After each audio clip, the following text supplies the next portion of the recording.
નમસ્કાર. આજના આ ખાસ વિશ્લેષણમાં સૌનું સ્વાગત છે.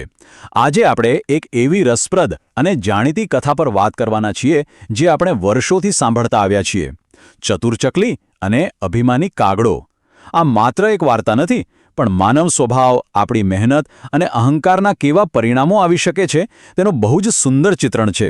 તો ચાલો કોઈ પણ વિલંબ વિના ફટાફટ શરૂઆત કરીએ અને જોઈએ કે આ કથાની પાછળ કેવા ઊંડા અર્થો છુપાયેલા છે. વાર્તામાં ઊંડા ઉતરીએ એ પહેલાં જરા એક સવાલ પર વિચાર કરીએ.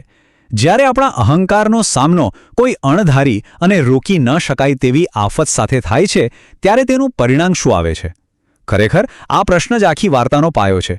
ઘણીવાર એવું બને છે કે શક્તિ કે આવડતનો અહંકાર વાસ્તવિકતાની કઠોરતા સામે ટકી શકતો નથી. આ કથામાં પણ કંઈક આવું જ જોવા મળે છે, જે જોવું અને સમજવું ખરેખર ખૂબ જ રોમાંચક રહેશે. કલ્પના કરો, એક અત્યંત સુંદર, ઘટાદાર અને લીલાછમ જંગલની. ચારે બાજુ પક્ષીઓનો મધુર કલરો ગુંજી રહ્યો છે. અને હા, આ જંગલની બરાબર વચ્ચે એક વિશાળ અને ભવ્ય વડનું વૃક્ષ ઊભું છે.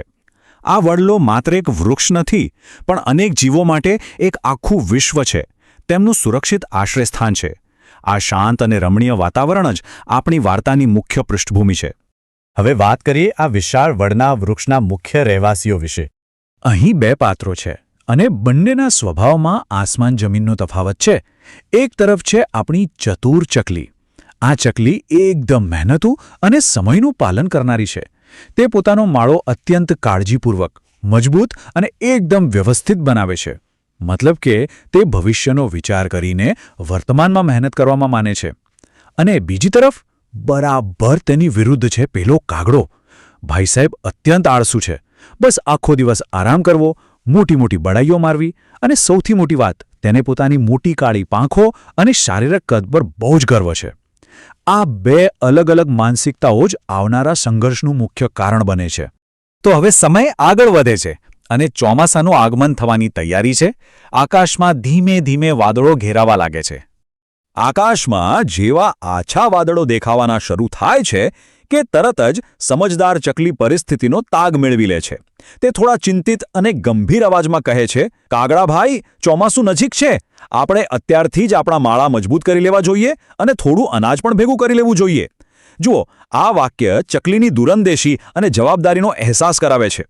તે માત્ર પોતાનો સ્વાર્થ નથી જોતી, પણ પોતાના પડોશી કાગડાની પણ ચિંતા કરે છે. ખરેખર સાચી સમજદારી એ જ છે કે મુશ્કેલી આવે તે પહેલાં જ તેની પાકી તૈયારી કરી લેવી.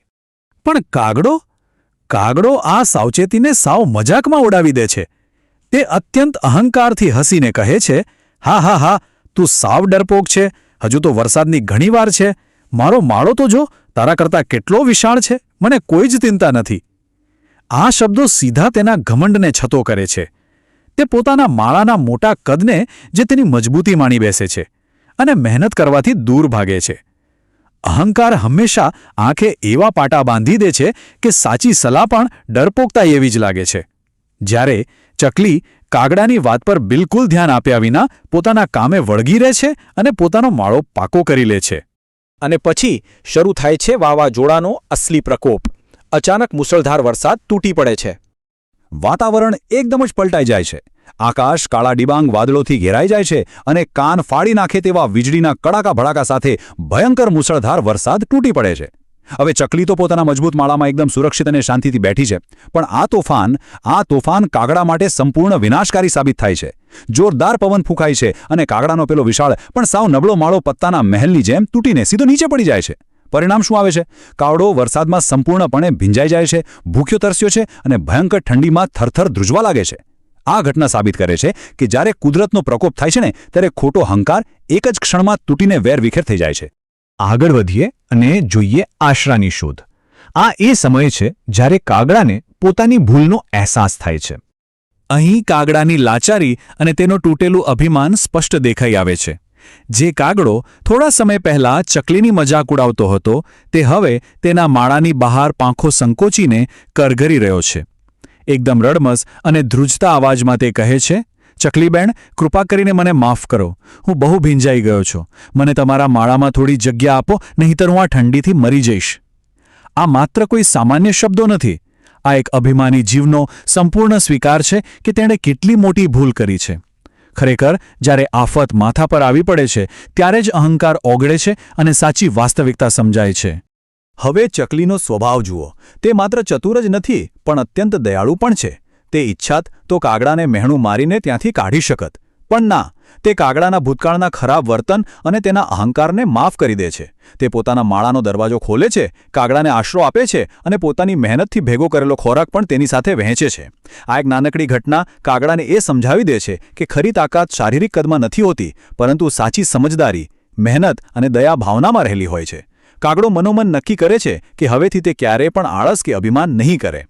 અને અંતે બીજી સવાર પડે છે.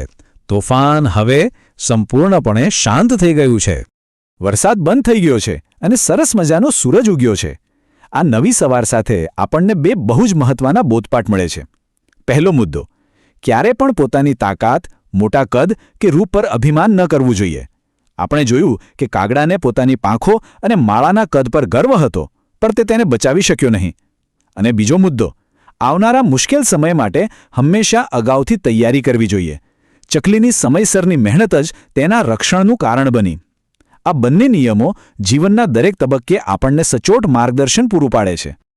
અંતમાં આ વાર્તા તો અહીં પૂરી થાય છે, પણ એક બહુ મોટો પ્રશ્ન આપણા મનમાં જરૂર રહી જાય છે. જ્યારે જીવનમાં અણધાર્યા વાવાઝોડા કે મુશ્કેલીઓ આવે છે, ત્યારે શું આપણો માળો એટલે કે આપણી તૈયારી સંપૂર્ણ હશે ખરી? આ વાર્તા સૌને એ વિચારવા પ્રેરે છે કે ભવિષ્યમાં ચતુર ચકલીની જેમ મહેનત કરીને સુરક્ષિત રહેવું છે કે પછી આળસુ કાગડાની જેમ નકામા અહંકારમાં રાચવું છે. આજના આ વિશ્લેષણમાં બસ આટલું જ. આશા છે કે આ કથા સૌને પસંદ આવી હશે. આવા જ રસપ્રદ અને વિચાર પ્રેરક વિશ્લેષણો સાથે ફરી મળીશું.